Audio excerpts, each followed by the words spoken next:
I've been sitting on this story for a while because until recently there was no ending to tell. Now there almost is, and I need to get it out of my head, so bear with me because there's a lot of background and every piece of it matters. Let me start with the night that's been living rent-free in my skull since 2016. My sister Caitlin is 4 years older than me. Growing up, she was the whole show in our house.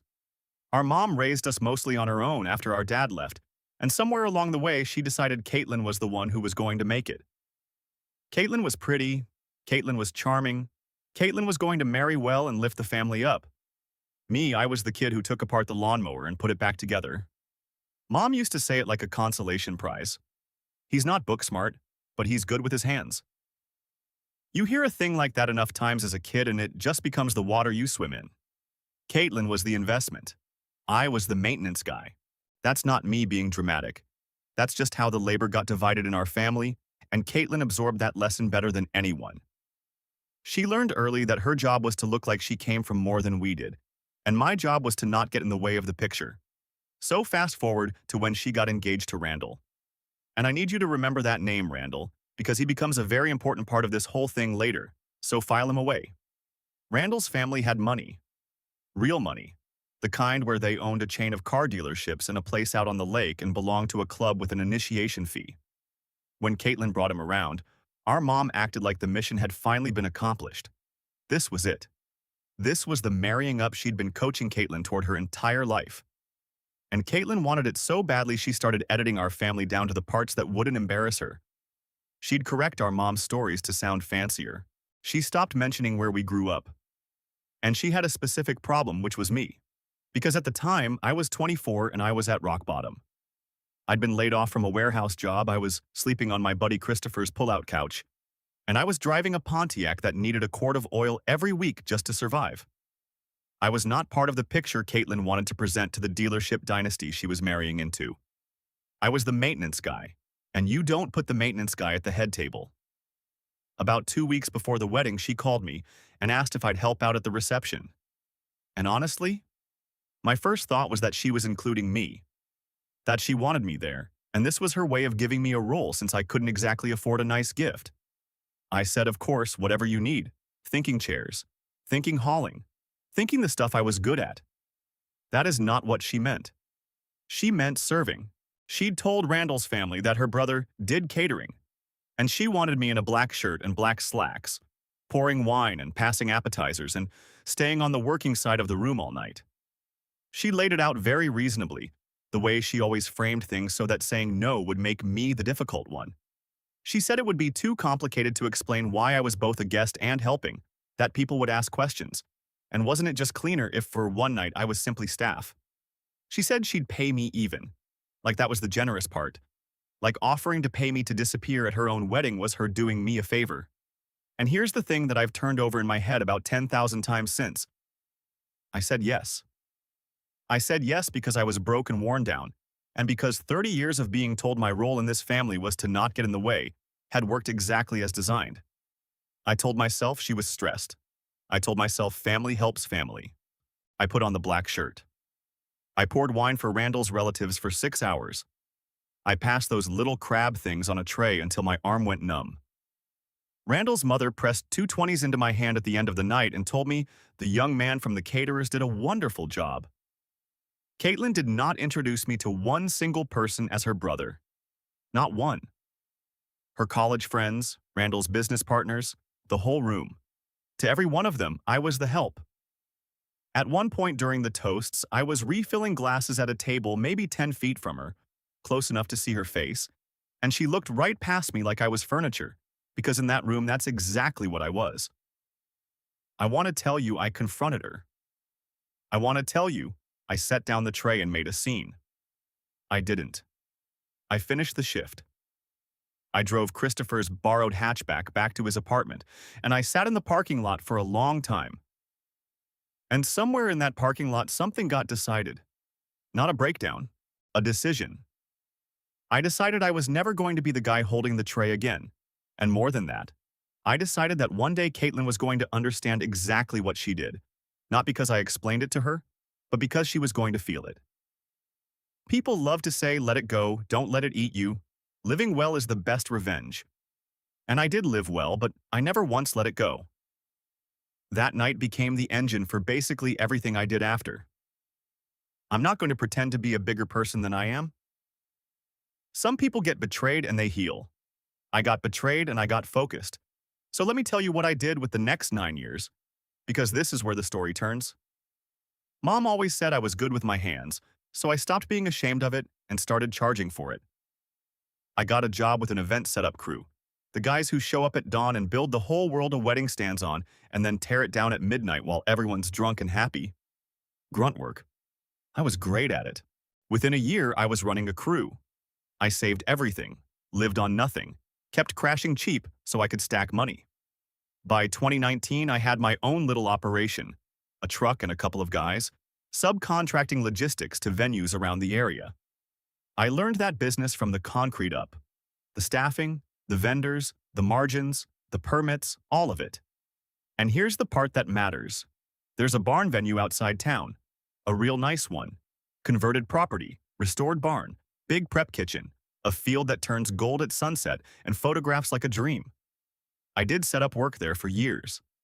I got to know the owner, and when he decided he wanted out in 2023, I was the first person he called because he knew I understood the place better than he did. I'd been saving for exactly this. I scraped together everything, took on debt that kept me up at night, and I bought the operation. I became the owner of one of the more booked wedding venues in the region.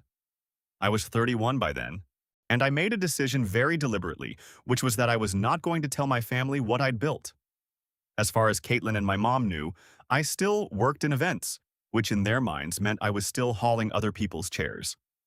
At a family Christmas a couple years back, Caitlin actually laughed and told her friend on the phone that her brother does like wedding stuff, setup, that kind of thing, in the exact tone you'd use to describe a hobby. I let her.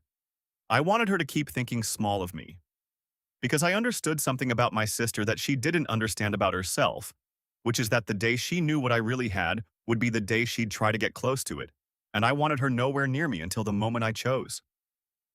Now here's where Randall comes back, and here's where the ground under Caitlin's whole life started shifting. Their marriage fell apart. I'm not going to pretend I know every private detail, but the broad strokes came to me through my mom, who still narrates Caitlin's life to me like a soap opera, even though I barely respond. Randall's dealerships took a serious hit over the last few years. Money got tight, and the marriage that was built on money got tight right along with it. They divorced in 2024. The lake house got sold in the split. The lifestyle Caitlin had spent her entire adult life marrying into and performing for just evaporated. She went from the club in the lake house to a rental across town and figuring out how to support herself for the first time in her adult life because she'd spent 9 years being Randall's wife and not much else.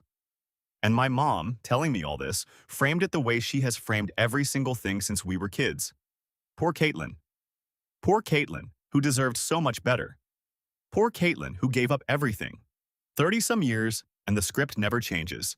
Caitlin's the investment even when the investment craters. I mostly just listened. Because here's what I felt when I heard my sister's life was coming apart. And I'm going to be honest, even though it doesn't make me look great. I didn't feel bad for her. I felt ready.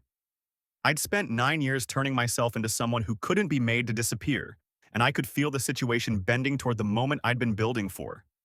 I didn't know the shape of it yet. But I knew it was coming, because people who spend their lives performing wealth they don't have will always, eventually, need work. And I knew what business I was in. Then, this past March, it arrived. I use a staffing agency for overflow servers during peak season. The agency sends me applications and availability forms for the summer, and I'm the one who reviews the roster and approves who works my events. I was going through a stack of them at my kitchen table with a coffee, and I turned a page, and there was my sister's name, her number, her handwriting, and a little note at the bottom selling herself, saying she was reliable and presentable and great with guests. Caitlin had applied to work events as waitstaff through the exact agency that staffs my venue. She needed the money, she was taking whatever serving work she could get, and she had no idea, none, that the barn venue she was one signature away from working at belonged to the brother she'd dressed up as the help 9 years ago. I sat at that table and I read her name about 6 times. And I want to be clear about what I did in that moment because this is the whole point of who I've become. I didn't panic. I didn't agonize. I didn't feel that old sick feeling from the parking lot. I got up, I got a pen, and I approved her application. I'll post part 2 soon, how her first shift went, and the thing I found on my own fall calendar a week later that turned this from a bad night for her into the exact thing I'd been waiting 9 years for. Update 1. Okay, so a bunch of you in the comments on part 1 basically split into 2 camps. Half of you said approve it and let her show up. The other half said, this is going to blow up in your face, don't do it. Well, too late, because by the time I posted that first part, it had already happened. I just wasn't ready to type it all out yet. So here's how her first shift actually went. And then I have to tell you what I found on my calendar, because that's the part that changed everything. First, I need to back up and explain how the staffing even works, because a few of you asked how she wouldn't know it was my place, and it's a fair question. The agency I use is a middleman. I tell them how many servers and bartenders I need for a given weekend. They pull from their pool of available workers, and they assign people to jobs. The workers get told the venue name, the address, the call time, the dress code. That's it. My name is nowhere on any of that. To someone like Caitlin, freshly signed up and desperate for hours, the assignment just said a barn venue, outside town, Saturday, 3 p.m. call, black shirt and black slacks, closed-toe shoes. She'd never been to my place. She had no reason to connect barn venue to the brother she thought was still hauling other people's furniture around. Why would she? In her mind, I didn't own anything. In her mind, I was the furniture. So her first assignment came through for a Saturday in late May. Big wedding, 90 guests, full-plated dinner, open bar. One of our busiest of the early season. And when I saw her name populate on the roster the agency sent over, I made a couple of very deliberate choices about how the night was going to go. Choice 1, I didn't tell anyone she was my sister. Not my floor manager, not my bar lead, nobody. As far as my staff knew, Caitlin was just another agency server filling a slot. I wanted it that way. I didn't want anyone treating her differently, softer, or asking questions. Choice 2, I stayed out of sight during check-in. My floor manager, Selena, is the one who runs the pre-shift. She's been with me since I took the place over. She's sharp, she does the badges and the section assignments and the whole rundown. Every server who works my venue wears a name badge. It's a real thing we do, not something I invented for this. It's so guests and vendors and the coordinator can address people by name. The badges are simple. They say staff across the top and then the person's first name underneath. Everybody wears one. I wear a version of it myself at events. So Caitlin showed up, checked in with Selena, got handed a black apron and a badge that said staff, and under it Catlin, and got put on drink service and passed appetizers for the cocktail hour. Same as anyone. And she did all of that, got briefed, clipped the badge on, started setting up the bar stations without ever knowing whose building she was standing in. I let her get about 40 minutes into setup. Let her get comfortable. And then I did the most normal thing in the world, which is that the owner walked out onto his own floor to check on his own event. I came out of the back, and I just started doing my usual walk, checking the tables, checking the bar, the stuff I do every single weekend. And I watched her clock me from across the room. I watched her whole face do this slow rearrange, like her brain was refusing to file what it was seeing. She actually looked away and looked back, twice like I'd disappear if she reset. And then she went and found Selena, and I could see her asking something, quiet, and Selena pointing at me and saying, the thing that Selena had no idea was a grenade, that's the owner. That's the guy who owns the venue. Caitlin came across the floor and asked if we could talk somewhere for a second, and I took her into the prep kitchen off the main hall, because I wasn't going to do this in front of 90 guests and my whole staff. I'm not a monster. I just wanted her to understand where she was standing. And then we had the longest, strangest conversation my sister and I have had in probably a decade, and I've replayed every second of it. She started off almost laughing. That nervous thing where you're trying to make a situation into a fun coincidence. She kept saying she couldn't believe it. Oh my gosh, you own this. This is amazing. Since when? How did I not know? Mom never said. And I just let her run with it for a bit, and I said, yeah, a couple years now. And she's looking around the prep kitchen, at the setup, at the size of the operation. And I could see her recalculating everything she thought she knew about me in real time. Then she pivoted.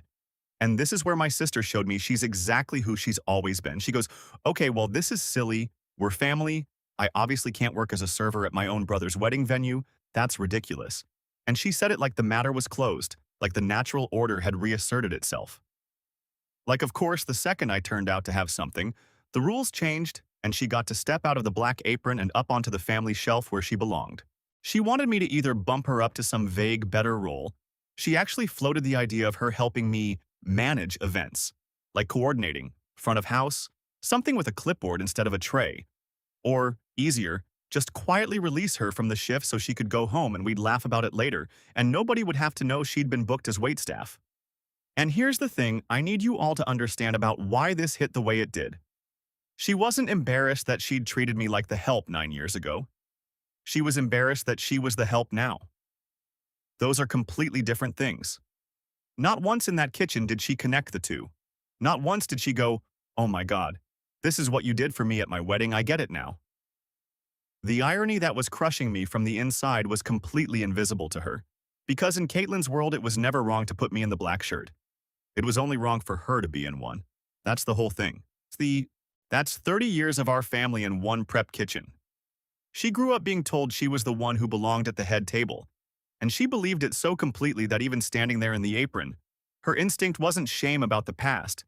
It was just to get herself out of the costume and back into her rightful spot. So I told her no. I said it calmly, and I want to be honest that staying calm was its own kind of satisfaction, because I have been not calm about this on the inside for 9 years.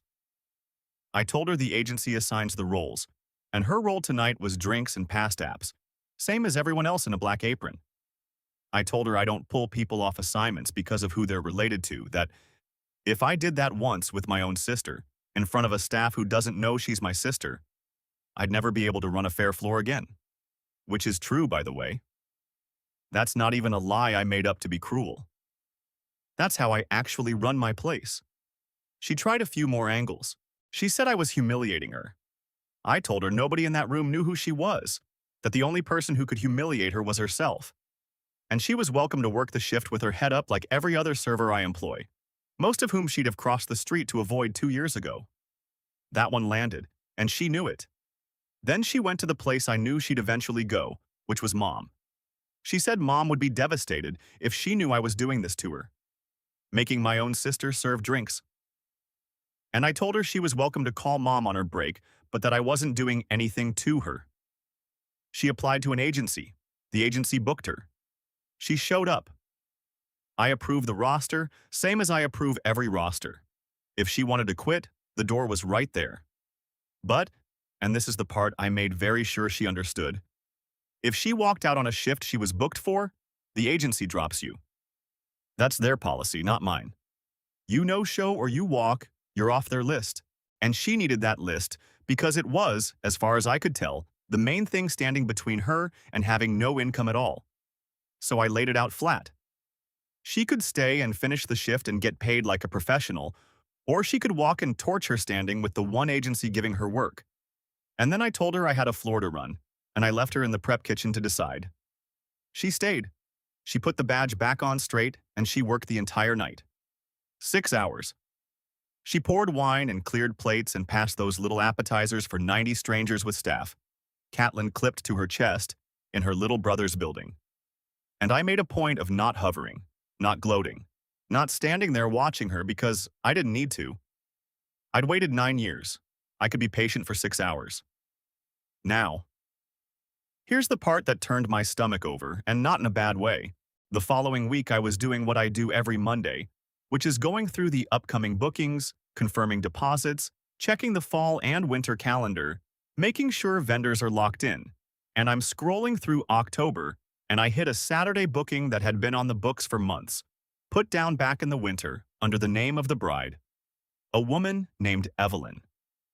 Full package, sunset ceremony in the field, the works. Nice deposit, paid on time. I'd approved it myself without a second thought because it was just a name, just another couple wanting the gold hour photos everybody wants.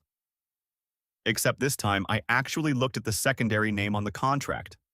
The groom. Randall. My sister's Randall. Her ex-husband. getting married again. In October, in my field, at my venue. He'd booked it under Evelyn's name, which is exactly why it had never pinged for me. I'd been watching for his name for years without even realizing I was watching, and he'd sailed right past me under hers. Evelyn had found my place the way everybody finds it, fell in love with the barn and the sunset field, put down the deposit, and had no idea on this earth that the venue her fiancé was about to remarry in belonged to the little brother of the woman that same man used to be married to, the woman I now employed. As a server, I sat there and I did the math on the timing and it was almost too clean. Caitlin, on my payroll through the agency, working shifts because she needed the money after that marriage fell apart. And Randall, the man at the center of the whole reason she dressed me up as staff in the first place, coming back to my building in October to marry someone new. The same venue, the same black aprons, the same badges that say staff. I'm going to stop here for now because part 3 is where I start making decisions about October, and I need to lay out exactly what I did and didn't do, because I know some of you are already assuming I did something over the top, and I want to be clear that I didn't have to. I just had to not stand in the way of where these people had already walked themselves.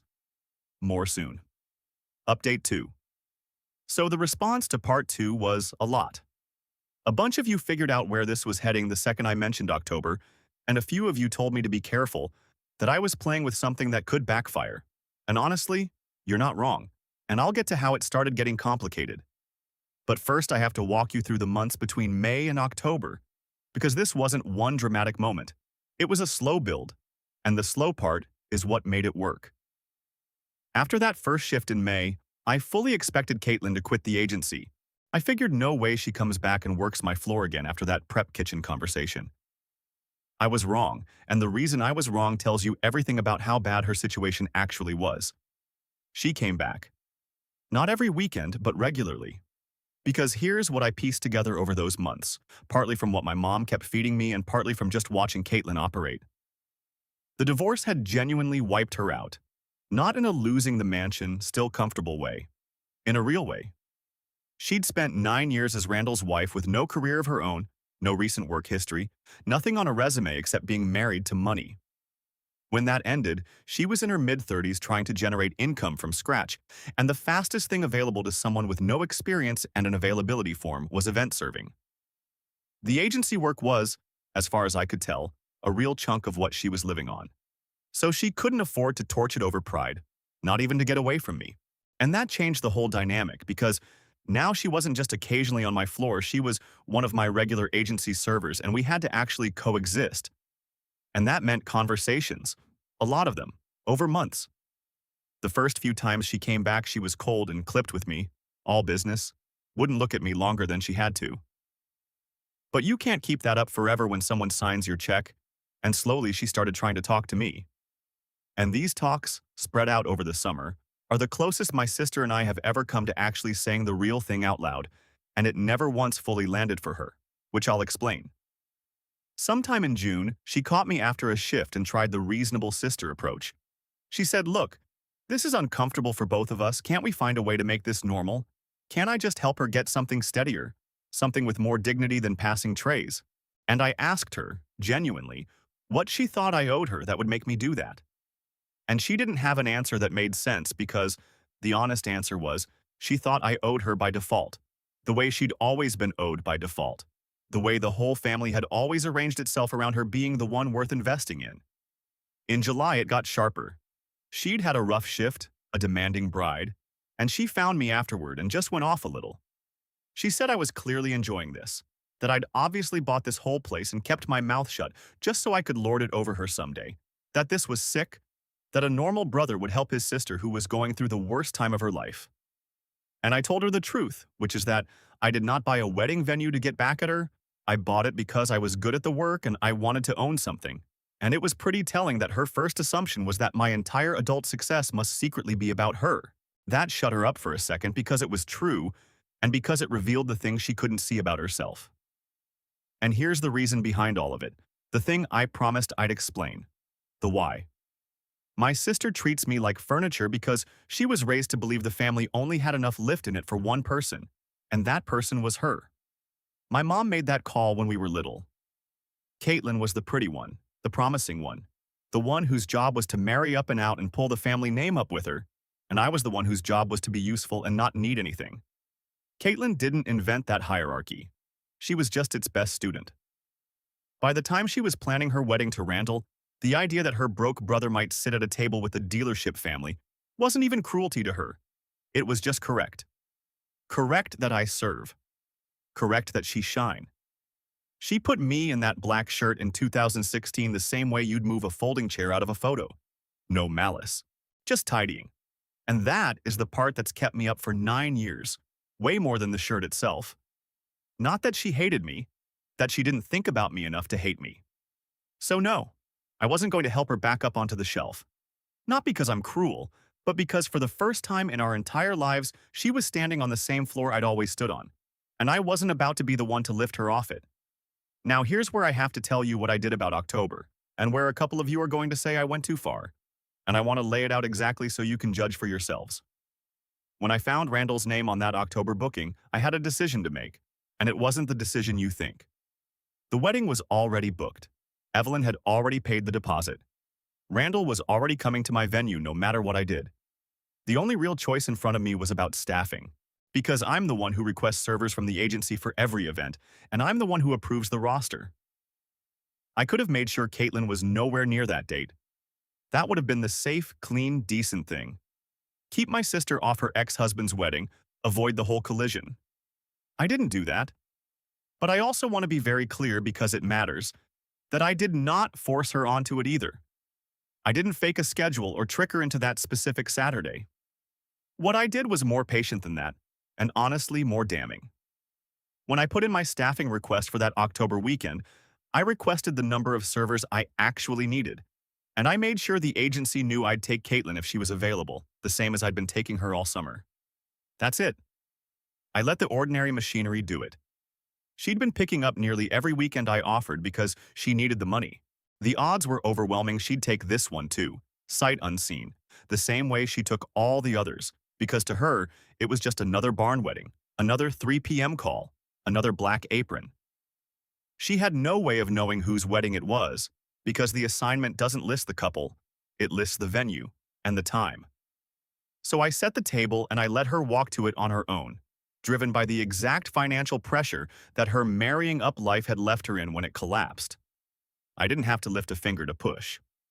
That's what I mean when I tell you I didn't have to do anything over the top. The situation these people built for themselves did all the heavy lifting. Caitlin needed the money because of how she'd lived. Randall picked my venue because it's the best one around. All I had to do was not interrupt it, and she took the shift. Of course she did. It came through in September. She accepted it like all the others. A barn wedding, 90-some guests, sunset ceremony, and she had no idea she'd just agreed to serve drinks at Randall's wedding. Now here's the complication, because it wasn't as clean as I'm making it sound, and I promised you it got complicated. About 2 weeks before the October date, Caitlin found out who the couple was. Not from me. She found out the way anyone in staffing finds out. The event details firmed up. The coordinator's run of show got circulated to the leads, names get attached to timelines, and somewhere in the pre-event paperwork floating around she saw it. Groom, Randall, and she came to me, and this was the worst conversation of the whole thing. Way worse than the prep kitchen in May. She wasn't performing this time. She was scared. She asked me if I knew, and I wasn't going to lie to her, so I said yes, I knew. And she asked me how long, and I told her since May. And she just stood there working out that I'd known for 5 months and said nothing, and let her take shift after shift, knowing this one was coming. And then she begged. Not the entitled version from May. A real one. She said, please, please don't make her do this one. She'll work any other date, twice as many. Please just not this. Not standing there in an apron serving wine to Randall and his new wife and probably half the same family that watched her marry him the first time. She said it would be the single most humiliating thing that had ever happened to her. And that, right there, is the sentence that ended whatever was left in me. Because I know exactly what the most humiliating thing that ever happened to a person feels like. She handed it to me in 2016 and never gave it a second thought. So when she stood in front of me and told me being made to serve at a wedding in front of the people who mattered to her would be the most humiliating experience of her life, I understood her completely. better than she's ever understood me, because I'd already lived the exact thing she was terrified of, and she's the one who arranged it. I told her the assignment stood. I told her she could quit if she needed to, that I would never physically stop her from walking away from any shift. But I wasn't going to pull her from the roster, and I wasn't going to pretend I was doing something to her when all I'd done was book the servers I needed and let her accept the work she chose. I told her the door was the same door it's always been. She didn't quit. Same reason as always. She couldn't afford to. I'm going to stop here because part 4 is the wedding itself, October, the whole day, and it did not go the way I planned, because Caitlin made a decision that morning that I didn't see coming, and my mom got involved, and I have to tell you all of it. Last part's coming. Final update. Alright, this is the last one, and it's the whole day, so settle in. And I'll tell you up front, it did not end the way I spent 9 years imagining it would, and I've been trying to figure out ever since whether that makes it better or worse. The October Saturday came, sunset ceremony, so the call time for staff was mid-afternoon. Caitlin showed up. I honestly wasn't sure she would, after how she'd begged me 2 weeks earlier, but she did, on time, in the black slacks and the shirt, and she checked in with Selena and got her badge like everyone else. Staff, Caitlin. She didn't come find me. She didn't look at me. She just started setting up the bar stations, and I thought, okay, she's decided to grit her teeth and get through it, because the money still mattered more than the pride, same as it had all summer. But here's the first thing I didn't see coming. My mom showed up. Not to the wedding, obviously. She showed up at the venue in the afternoon before guests arrived because Caitlin had told her everything. Of course she had. And my mom walked into my venue for the first time ever. She'd never once come to see the place I built, never asked to in the years I'd owned it. And the first time she set foot on my property, it was to defend Caitlin. That told me everything I needed to know, and it told me nothing I didn't already know, if that makes sense. She found me in the back, and we had it out. And this was the conversation 9 years in the making, way more than anything with Caitlin, because my mom is the one who built the whole thing. She started with disappointment. How could I do this to my sister, my own flesh and blood?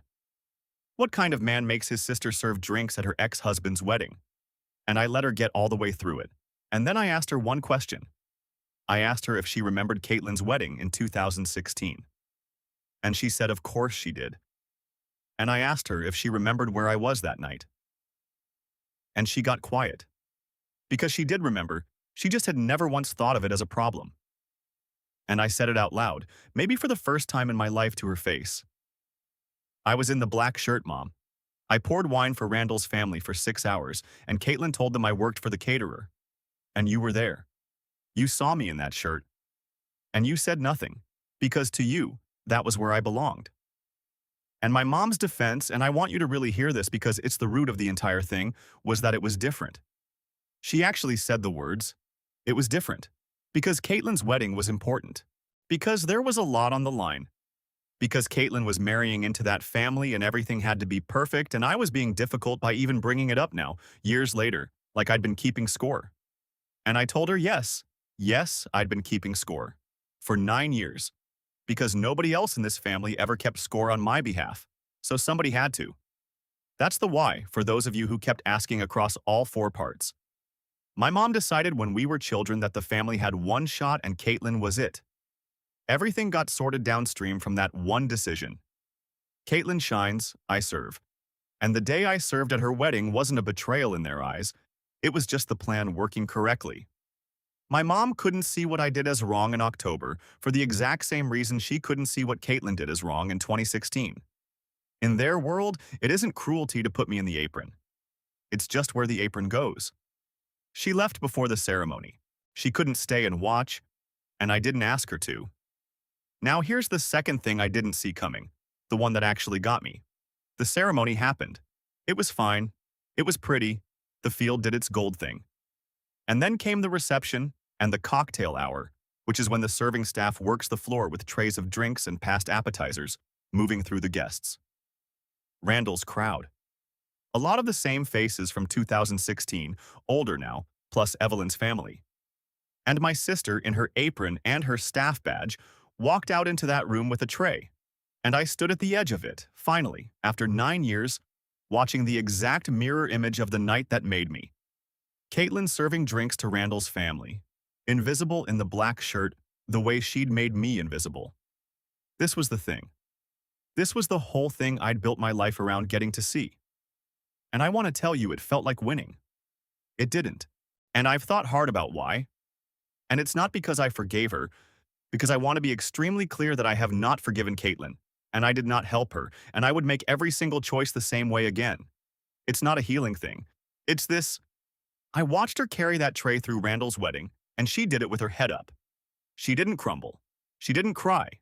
She worked the room, and when Randall clocked her, when he actually saw his ex-wife serving champagne at his second wedding, and got that look, she just held the tray steady and let him deal with his own face. She was better in that moment than I've ever given her credit for. And Randall, who I'd built into this villain in my head for 9 years, mostly just looked like a guy who wanted the moment to be over. He didn't gloat. He avoided her the rest of the night.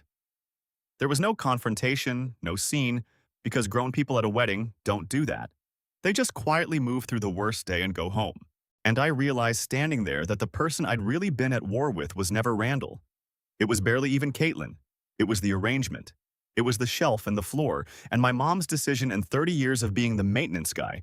And no wedding, no apron, no badge was ever going to fix that, because you can't make someone hand back a thing they never knew they took from you. Caitlin found me after the event broke down, near midnight, both of us tired, and we had the last real conversation. She didn't rage. She asked me if I felt better now, if this fixed it. And I told her the truth, that no, it didn't, but that I'd needed her to feel it once, just once, the exact thing she handed me without a second thought, because for our whole lives she got to do things to me that she never had to feel. And she said something that stuck with me, that she never once thought of me at that wedding in 2016 because she wasn't thinking about me at all. That's what I never understood. She wasn't being cruel. I just wasn't in the frame. And I told her, yeah, that's the part. That was always the part. That's worse than cruelty, and you still don't hear it. She didn't apologize. Not really. She said she was sorry it happened, which isn't the same as being sorry she did it. And I noticed the difference, and I didn't push, because I'm done trying to get an apology out of people who don't think they did anything. So where it stands. Caitlin still picks up shifts through the agency, but not at my venue anymore. She asked to be kept off my roster, and I agreed because at this point I've seen what I needed to see, and there's nothing left to prove by having her here. We're not close. We're not enemies. We're two people who finally stood on the same floor once. My mom and I barely talk, and honestly, that's cleaner than the fake version we had before. Randall's married. Good for him. He was never really the point. The venue's booked solid through next year. I still put on the badge myself at events sometimes, the one that says staff with my name under it, and I wear it on purpose because I'm not ashamed of the black shirt anymore. That was always the difference between me and them. They thought the apron was where I belonged. I just proved I could own the whole building and still wear it. So that's the story. My sister made me the hired help at her wedding to hide her poor brother, and 9 years later she poured drinks at her ex-husband's wedding in my building with a staff badge on her chest. I got the exact thing I spent almost a decade wanting. I just didn't get the thing I actually wanted because that one was never on the table to begin with.